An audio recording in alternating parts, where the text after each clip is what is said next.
Hello everyone, this is Sean, and welcome to the Courage or Frights, a channel where we talk about movies and games, especially those in the action, horror, and sci-fi genres. And today, I'm going to be giving my thoughts on the latest installment in the Marvel Cinematic Universe, Shang Chi and the Legend of the Ten Rings. Shang-Chi is directed by Destin Daniel Cretton and stars Tony Leung as Shu Wenwu, better known by comic book fans as the Mandarin, the main antagonist of the film, as well as father of the lead character, Meng-Er Zhang as Xia Ling, Shang-Chi's sister, Awkwafina as Katie, Shang-Chi's best friend, and of course Simu Liu as Shang-Chi. Fans of the MCU films will also recognize Michelle Yeoh, who plays a completely different character from the one she played in Guardians of the Galaxy Volume 2, as well as the return of Benedict Wong as, well, Wong from the Doctor Strange side of the MCU. It's also worth noting that Ben Kingsley returns as Trevor, the character from Iron Man 3 that was masquerading as the Mandarin, whom we last saw in the Marvel one-shot All Hail the King back in 2014.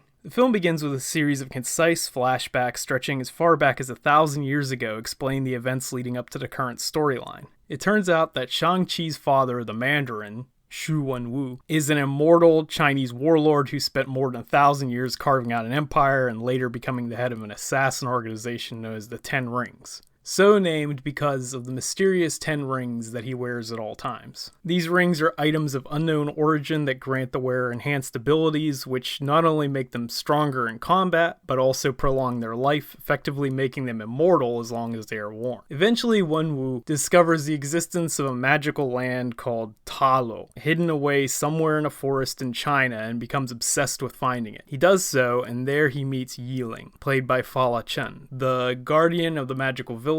who manages to defeat him using the chi found in Ta Lo. The two soon fall in love, which is enough for Shu Wenwu to turn his back on his violent past and attempt to start anew. However, their love is forbidden by the village elders, and Li decides to leave with Shu. Later, Shang-Chi and his sister Xia Ling are born and taught martial arts. Years after, Leung is killed by rivals of Shu Wenwu, which causes him to return to his old ways to avenge her death, and Shang-Chi is raised as an assassin before eventually escaping from his father and fleeing to America at the age of 14, where he changed his name to Sean and started a new life in San Francisco where he meets Katie. Their story picks up many years later as Sean and Katie, currently working as parking valets, are attacked by mysterious assassins on the bus to work, which sends the duo back into Shang-Chi's past as he returns to China in search of his sister and father and embarks on a quest that ultimately leads him back to his mother's home of Ta Lo and a conflict that could decide the fate of the entire world. As far as Marvel origin stories go, Shang-Chi is excellent.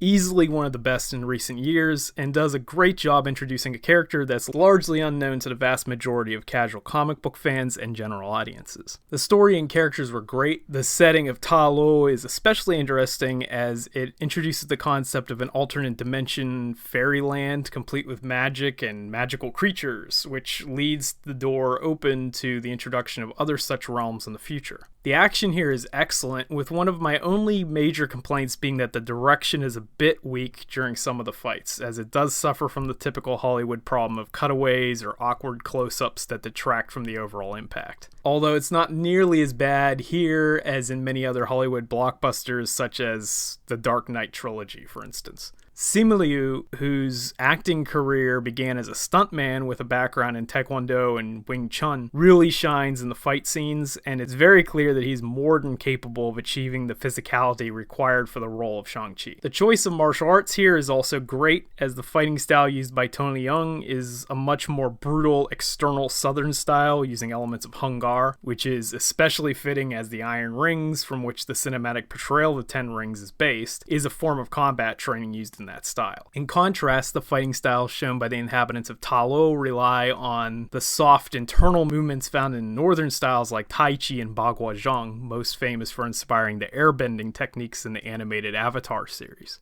These techniques are further enhanced by the magical qualities of their environment, which allows them to perform chi attacks similar to those found in Avatar, or even lower level techniques from other anime series such as Dragon Ball, which even gets a short reference later in the film. It is clear the choreography in these scenes are heavily inspired by wuxia films, particularly Crouching Tiger, Hidden Dragon. The final battle is especially spectacular in that it not only gives us martial arts action, but also features a number of mythical creatures including Shishi lion dogs and even the dragon Shenlong, whose name fans of Dragon Ball instantly recognize. Although the Mandarin is the primary villain throughout the film, there is a reveal later on that brings in a new foe that would seem perfectly at home with the Doctor Strange side of the MCU, which this film heavily leans into, especially with the inclusion of Wong in several scenes. Overall, as a fan of both fantasy and martial arts films, I would highly recommend Shang Chi and the Legend of the Ten Rings, especially if you also happen to be a fan of the MCU, as they set up some very interesting implications later in the film, as well as the post-credit sequences that will no doubt have a lasting impact on the universe going forward.